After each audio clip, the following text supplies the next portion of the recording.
2401 headed to is getting really inundated. We've got several trailers now needing evacuation and assistance. 2401 was advised of trailer number 30. Else trapped on 49th Street specifically, 3 children and An animal complaint. Go ahead, Al. 30 head of cattle that are stranded in the water up to their ankles. Highway 402 and I-20 We have a massive we need to just for the improvement, 237th Street. You should have trailers number 38, 152, 156, 94. Add to your list number 22 that has 2 people and a dog.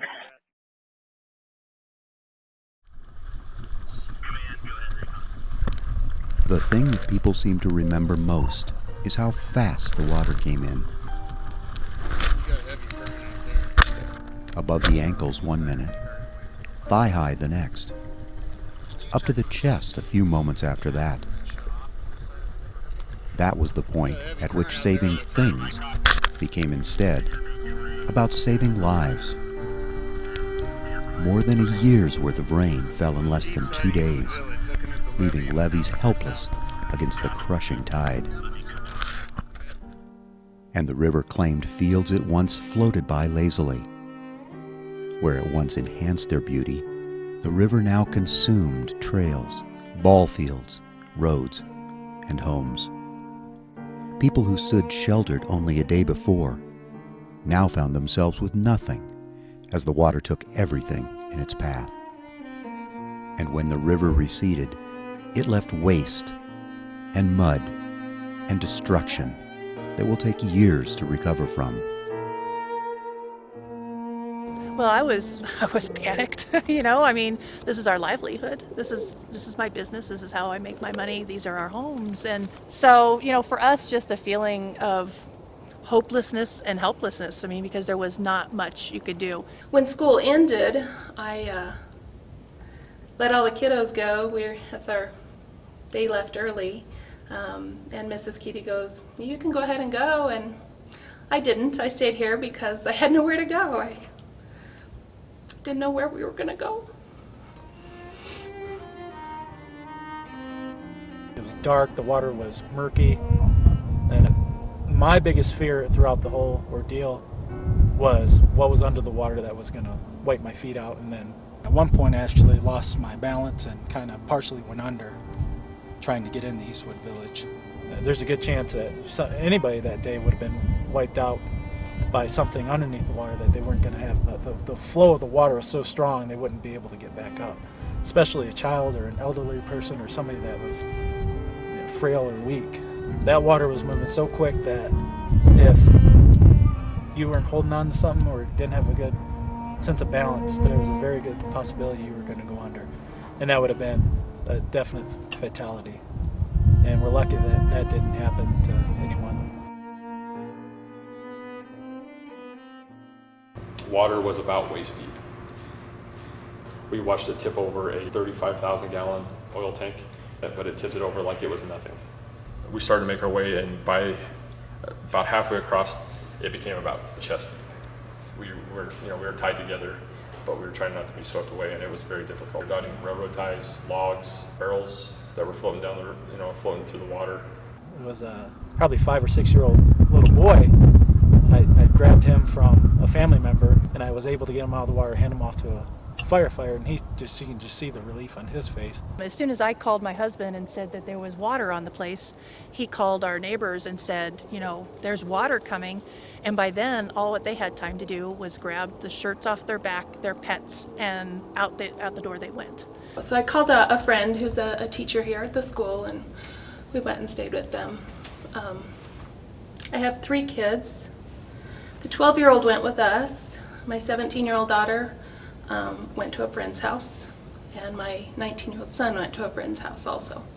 So we were kind of separated, and it stayed that way for about 2 weeks, a little over 2 weeks. Our hope was to get as many people to know what was going on and to know that possibly we were going to be evacuating shortly due to the impending crest of the river that was coming. When we knew that water started to go over, at that point it became an emergency. We kind of sped things up a little, tried to cover as many neighborhoods, citizens, contacts as possible before the water went over.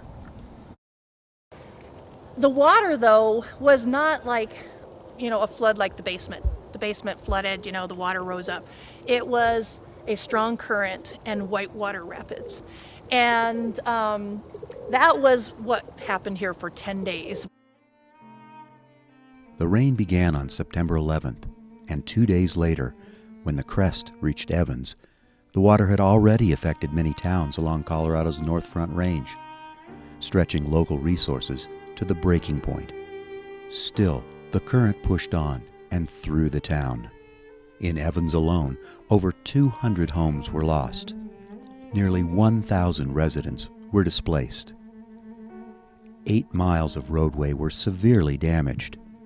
The wastewater treatment plant was rendered inoperable, and the crown jewel of the park system, Riverside Park, was destroyed.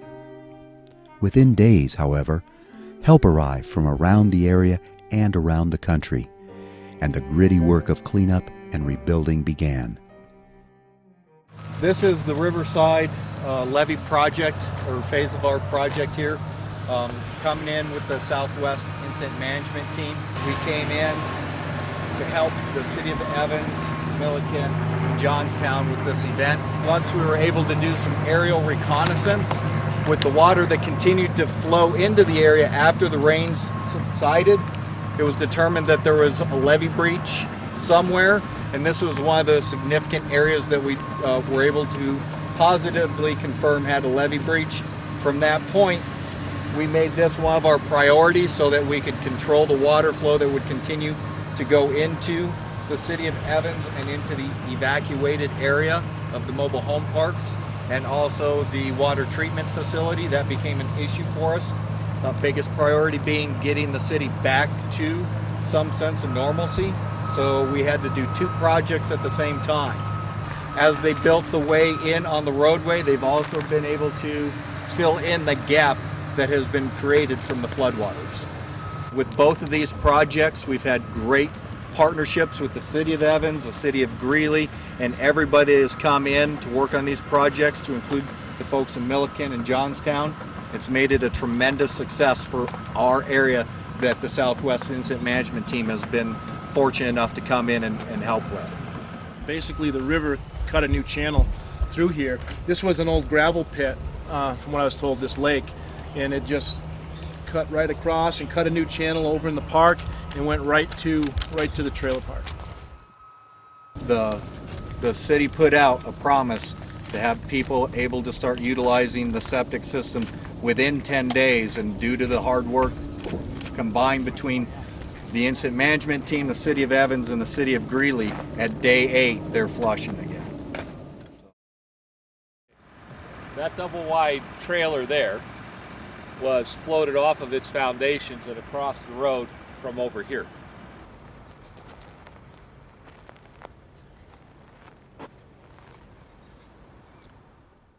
Statistics and pictures tell only part of the story, and while so much work has been accomplished to date, many are only temporary fixes.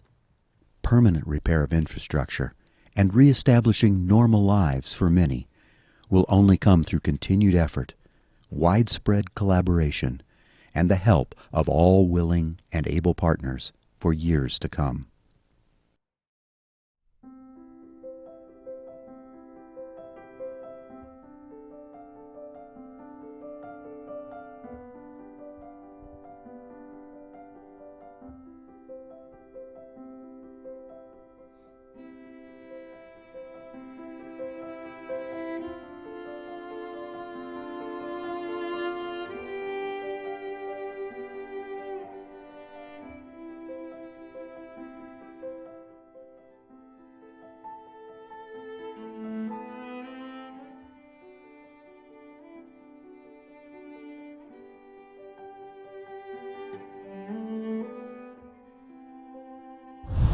We've trained our people to respond to these incidents. We have people in place that know how to start to rebuild and replan. I'm hopeful though that we can help them get back on track and get their lives back to some sense of normalcy. And we've called out an incredible amount of resources to help them do that. So I think from here we just have to have hope and help each other get through this and move forward and with a positive attitude. Our citizens have demonstrated exactly that character. They've just been amazing in their resiliency and their desire to rebuild and get back their lives. It was 2 weeks before we got home. It's been a long process. It's January now. My husband and I finally got our bed Christmas Eve. So 3.5 months later, glad to say we are sleeping in a bed and there is hope, there's recovery. I'm getting ready to move on. The emergency services with the fire department, the volunteers, and the police department were totally amazing. They took care of everything, they cleared the area, and they actually secured the area at nighttime. They had big lights, they made sure that nobody was in the wrong place at the wrong time, and they were incredible. We were so pleased with them. It was great.